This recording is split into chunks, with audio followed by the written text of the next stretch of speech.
Tuelekee kwake Jerotich, kaunti namba 40, ambapo anatuarifu kwamba changamoto ya uhaba wa miundo msingi thabiti ya shule chekechea katika kaunti ya Busia imewachochea wazazi kuchukua hatua ya kujenga madarasa kwa wanafunzi wanaotaabika.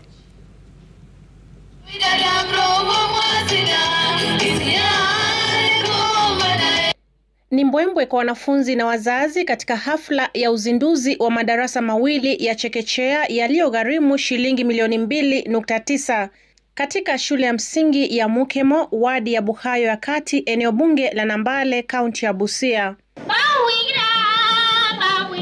Ujenzi wa madarasa haya ulichangiwa na wazazi. Uzinduzi huo umepiga jeki idara ya elimu katika kaunti ya Busia baada ya jengo lililoanzishwa na serikali ya kaunti ya Busia shuleni humo miaka 4 iliyopita kukwama. Wanafunzi hawa chekechea hapo awali walikuwa wanasomea chini ya mti na nje ya madarasa mengine.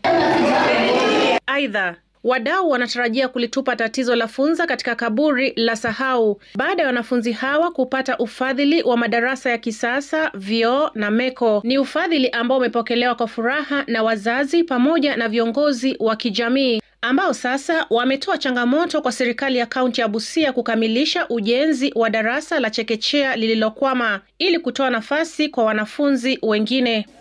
Watoto wanaongezeka na madarasa ni machache. Tafadhali, tukiwa na mtu yoyote mzazi ambaye anaweza saidia sisi, bado sisi tunataka usaidizi wa madarasa. Tuko na darasa ambayo ilianzishwa na county government ya ECD mwaka 2020 mpaka na waleo yuko hapa. Sisi hatupati faida yoyote. Watu wa Mukemo tukishikana zaidi tunaweza fanya maneno makubwa kuliko haya yenye yanaonekana. Na hii shule ikiendelea hivi tunaweza toa hapa watoto wenye hasa wanaweza kuwa president. Wanafunzi walikuwa wanasomea kwenye madarasa ya matope ambayo yalikuwa yamejengwa kwa niaba ya wazazi. Nimepata uongezeko wa wanafunzi 12. Na pia wanafunzi pale darasani hawapati shida ya funza. Na ni jukumu la county government kuhakikisha kwamba ECD sama madarasa ya chekechea yamejengwa katika ile msingi ambayo inastahili ama kwa zile standards ambazo zinastahili. Lakini jambo la kushangaza kwamba serikali ya county government inakuja kufungua darasa ambayo imejengwa na washikadau kama ICAD, lakini yao ndio hii imekwama hapa. Mkurugenzi wa shirika la African Inland Child and Community Agency Development ICAD, mchungaji Matthew Okeo, pamoja na wahisani wengine wamesema kuwa wanalenga kushirikiana na serikali ya kaunti ya Busia kutatua hali tete iliyoko kwa sasa katika shule za chekechea.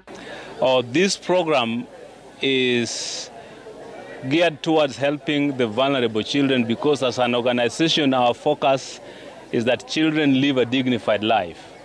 And where there's a child, we are actually think there's a future. Furaha yetu ni kuhakikisha watoto wanakuwa katika mazingira mema, wamelindwa vizuri nyumbani, wako na afya bora, na cha muhimu zaidi wamepata elimu. Shule hiyo yenye jumla ya wanafunzi 258 haina ua.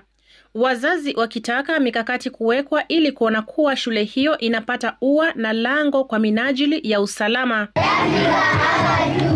Hatimaye wanafunzi zaidi ya 65 wa chekechea kutoka shule hii ya msingi ya Mukemo wamefaidika na madarasa ya kisasa baada ya kutaabika kwa muda kwa kukosa madarasa, wakilazimika kusomea chini ya mti.